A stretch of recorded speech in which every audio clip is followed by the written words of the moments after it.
Le sommeil est un besoin vital pour la santé, le développement de l'enfant, sa gestion des émotions et son appétit. En fait, dormir aide à grandir, aide à mémoriser et à se développer.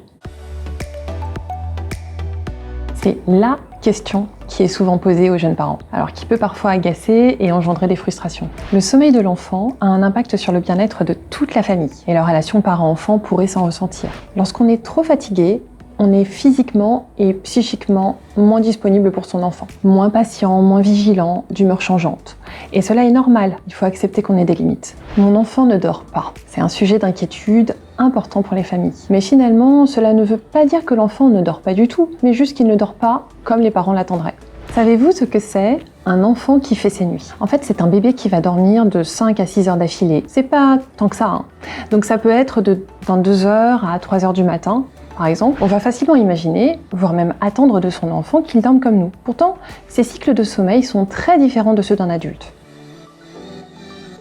Le cycle du sommeil du bébé est plus court que celui d'un adulte. Il dure à peu près 45 minutes versus 1h30. Alors chaque cycle est composé d'une phase courte, d'un sommeil agité, puis d'une phase plus longue de sommeil calme. Alors, lors des phases de sommeil agité, le bébé peut donner l'impression qu'il est éveillé. Il va faire des mouvements de bras, des changements de position, des mimiques aussi, et des petits bruits de bouche, etc. Alors qu'il reviendra au sommeil calme après quelques minutes, si on n'intervient pas. Apprendre à connaître le cycle de son bébé et prendre le temps de l'observer permettra de ne pas intervenir trop tôt, ce qui le réveillerait et pourrait dérégler ses cycles de sommeil. On a des idées reçues sur le sommeil de l'enfant. Par exemple, beaucoup de parents se disent avant même la naissance de l'enfant, on ne va pas dormir pendant quelques mois. Alors cette croyance est difficile et anxiogène, d'autant plus que tous les bébés ne sont pas égaux face au sommeil. Et certains feront même leur nuit rapidement. Acceptez qu'il y ait une période d'inconnu que chacun va découvrir avec son bébé. Ne le garde pas dans les bras, tu vas lui donner de mauvaises habitudes. Une autre phrase qu'on peut entendre. Alors l'objectif évidemment n'est pas de laisser votre bébé pleurer, mais s'il accepte de s'endormir seul et que cette capacité est entretenue, cela aura un impact sur ses futurs endormissements. En effet, lors de ses multiples réveils nocturnes, s'il avait réussi à s'endormir seul, il lui sera alors possible de recommencer. Mais si votre bébé vous montre qu'il a besoin d'être pris dans les bras, autorisez-vous à le faire pour l'apaiser avant l'endormissement. Mais si possible, laissez-le finalement s'endormir seul. En effet, à chaque micro-réveil, l'enfant va chercher à recréer son expérience d'endormissement. Cela peut être s'endormir dans vos bras, ou bien avec un biberon, une tétine, ou même en toute autonomie. Laisse-le pleurer. Il fait un caprice. Alors non, les bébés ne font pas de caprice. Et n'oublions pas que les pleurs sont pour eux un moyen d'exprimer leurs besoins vitaux. Repérez les premiers signes de l'endormissement. Si votre bébé bâille, frotte ses yeux et grognon sans raison évidente, c'est très probablement qu'il a besoin de dormir. Repérez ces signes ainsi que les heures auxquelles ils apparaissent pour faire coïncider ensuite l'heure du coucher avec celle-ci. Mettre en place un rituel calme. Alors cela peut être un câlin, lui parler doucement, une chanson, une histoire, lue ou racontée. Pour l'enfant, s'endormir signifie aussi se séparer de ses parents. Pour se sentir en sécurité, l'enfant aura besoin de repères. Le rituel du coucher aidera votre enfant à anticiper sereinement cette séparation. Acceptez ce qui apaise l'enfant. La tétine, le doudou, la veilleuse. Créez un environnement favorable à l'endormissement. Un endroit calme, une température entre 18 et 20 degrés. Idéalement sans lumière, parce qu'elle favorise l'allongement des micro-réveils. Le lit ne doit pas être un lieu de punition. Au contraire, présentez à votre enfant son lit comme un endroit de bien-être et lui parler du plaisir que l'on prend à dormir est très aidant. Les écrans pendant les 2 heures précédant le sommeil sont à bannir, car l'exposition à cette fameuse lumière bleue va empêcher la sécrétion de mélatonine qui est l'hormone du sommeil. Alors, il est préférable, si cela est possible, de placer le lit de votre bébé dans votre chambre pour les 6 premiers mois au minimum. En effet, la régularité des heures de coucher et de lever favorise l'endormissement.